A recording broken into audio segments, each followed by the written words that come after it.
कांग्रेस अपनी गारंटीज में क्या बच चुकी है कि बाकी वेलफेयर को जो है ध्यान नहीं दे रही है। जी देखिए, बीजेपी जो भी आरोप करती है वो निराधार आरोप करती है, उनके पास कोई डॉक्यूमेंट नहीं है।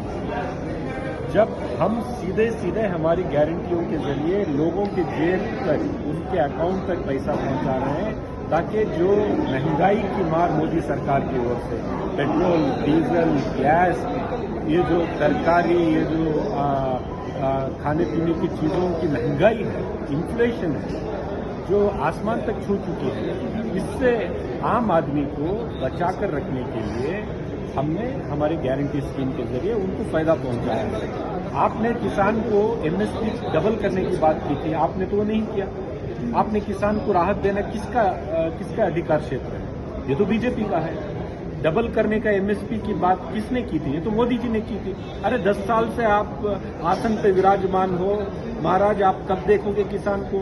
हर बार किसान की बात करते हैं और यहाँ आकर बीजेपी कहते हैं 1200 किसान आत्महत्या कर रहे हैं। अगर 1200 किसान आत्महत्या किए हैं कर्नाटक में, तो 1200 की 1200 हत्या मोदी जी के हाथों पर लिखी जाएगी, उनके माथे पर लिखी जाएगी, जिन्होंने डबल एमएसपी की बात करके डिलीवर नहीं किया। तो ये उन्हीं के पास है। सर, ये जो अभी स्टेट का जो एजुकेशन पॉलिसी लाने की बात हो रही है, नीट के खिलाफ प्रस्ताव पारित करने की बात हो रही है, तो इस पर क्या कहेंगे? देखिए, नीट के जरिए क्या हो रहा है? मेडिकल कॉलेज लगाएं हम, मेडिकल कॉलेज मेंटेन करें हम, इंजीनियरिंग कॉलेजेस, प्रोफेशनल कॉलेजेस लगाएं हम, इंफ्रास्ट्रक्चर क्रिएट करें हम, चलाएं इसको हम। इसमें केंद्र सरकार का ना 1 रुपये का अनुदान है, ना 1 रुपये का योगदान है। तो केंद्र सरकार क्या कर रही है? नीट के जरिए एक ऐसा एग्जामिनेशन कर रही है जहां पे पैसे वालों के बच्चों को सिर्फ बड़े बड़े कोचिंग इंस्टीट्यूट में जाकर वहां की फीस देकर जो पढ़ सकते हैं, ये बच्चे आकर यहाँ पे सीट ले लेते हैं उस एग्जाम के जरिए। तो आम आदमी का बच्चे को तो मिल नहीं रहा।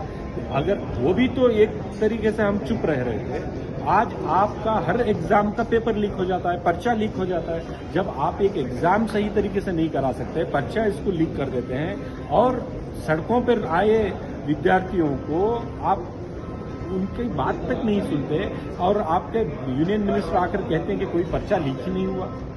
तो हमें आप बताइए, एजुकेशनल इंस्टीट्यूशंस हमारे चला हम रहे हैं, बनाया हमने है, इंफ्रास्ट्रक्चर हमारा है, पैसा स्टेट का लग रहा है, तो आपकी बात सुनकर हम क्यों बच्चों को दाखिला करें? हम हमारा सीईटी चला रहे थे, हम हमारा एग्जामिनेशन चला रहे थे, हमारे लोकल बच्चे यहाँ पे उनको सीट मिल रहा था।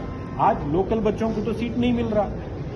बाहर से मिले ठीक है, हिंदुस्तान के बच्चे हैं, आए पढ़े, लेकिन आप में तो इतनी क्षमता नहीं है कि आप एक पर्चा ठीक से बना सके, एग्जामिनेशन चला सके।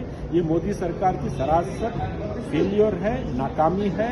और नीट के जरिए सिर्फ जो बच्चे अच्छे खानदान से, पैसे वाले घरों से आते हैं, उनको फायदा हो रहा है, गरीब के बच्चों को फायदा नहीं हो रहा है।